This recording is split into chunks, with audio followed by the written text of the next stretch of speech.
EVM machine पर घमासान क्यों? लोकसभा चुनाव में ईवीएम से मतदान क्यों? आखिर क्यों शुरू हो रहा है भारत में ईवीएम को लेकर फिर से हो हल्ला? 3 राज्यों में चुनाव हारने के बाद बड़े नेताओं ने हार को स्वीकार किया, लेकिन वहीं दूसरी तरफ दूसरे नेता ईवीएम पर शक जता रहे हैं।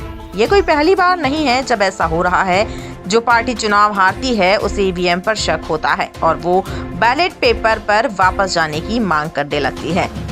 लेकिन खास बात यह है कि सबसे पहले बात उन नेताओं की करते हैं जो ईवीएम पर सवाल उठा रहे हैं, क्योंकि 3 राज्यों में चुनाव हारने के बाद बड़े नेताओं ने हार तो स्वीकार कर ली है, लेकिन दूसरे नेता हैं जिन्हें ईवीएम पर अब भी शंका बनी हुई है, जो बैलेट पेपर पर वापस जाने की मांग कर रहे हैं। आपको बता दें, साल 2009 में भाजपा के वरिष्ठ नेता लालकृष्ण आडवाणी ने महाराष्ट्र विधानसभा चुनाव से पहले मांग की कि चुनाव पुरानी पद्धति से कराया जाए, यानी बैलेट पेपर से।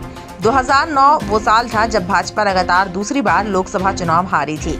अगले साल भाजपा ने एक पूरी किताब ही लॉन्च कर दी। इस किताब का नाम था democracy at risk, can we trust our electronic voting machine. वहीं 2014 में प्रचंड जीत के बाद भाजपा केंद्र की सत्ता में आ गई। इसके बाद पार्टी ने ईवीएम पर कभी सवाल नहीं उठाए और अब दूसरी पार्टियां ईवीएम पर सवाल खड़ी कर रही हैं।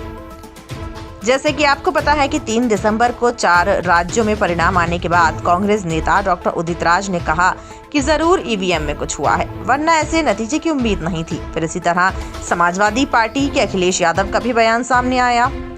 अखिलेश ने कहा कि अगर अमेरिका और जापान में बैलेट पेपर की व्यवस्था है तो हमें भी वही अपनाना चाहिए। वहीं ईवीएम में हेरफेर को लेकर आज तक कोई प्रमाण सामने नहीं आए हैं, ना ही सरकार के सामने और ना ही चुनाव आयोग के पास। साल 2017 के जून में केंद्रीय चुनाव आयोग ने सभी राजनीतिक दलों को खुला न्योता दिया। उसी साल अगस्त महीने में सुप्रीम कोर्ट में दाखिल हुए हलफनामे में चुनाव आयोग ने कहा कि हमने हैकिंग के डेमो के लिए न्योता दिया था, लेकिन कोई दल आया नहीं। ईवीएम पर सवाल उठा रहे दलों में से कई इंडिया अलायंस के हिस्से हैं। वहीं दूसरी तरफ एक बात ये भी उठ रही है कि ईवीएम मशीन है और मशीन को हैक किया जा सकता है, इसलिए इस बार लोकसभा चुनाव बैलेट पेपर पर होना चाहिए। वहीं दूसरी तरफ कांग्रेस नेता ने कहा कि मुझे ईवीएम को लेकर चुनाव आयोग का जुनून समझ नहीं आता है। उन्होंने ये भी कहा कि ईवीएम भी तो एक मशीन है, दूसरी मशीनों की तरह इसमें भी छेड़छाड़ की जा सकती है। इतना ही नहीं, उन्होंने कहा कि जिन देशों में पहले इलेक्ट्रॉनिक वोटिंग मशीन से वोटिंग होती थी, वहां पर भी अब बैलेट पेपर से चुनाव होने लगे हैं। इसका सिर्फ एक ही कारण है, ईवीएम से छेड़छाड़ होना, इसलिए बैलेट पेपर से चुनाव होने चाहिए। आपको बता दें कि भारत में पहले बैलेट पेपर से वोटिंग होती थी। भारत में सबसे पहले इलेक्ट्रॉनिक वोटिंग मशीन का इस्तेमाल केरल में सन 1982 में हुआ था। चुनाव आयोग ने 2019 के लोकसभा चुनावों के लिए प्रत्येक मतदान केंद्र पर वीवीपैट का प्रस्ताव रखा।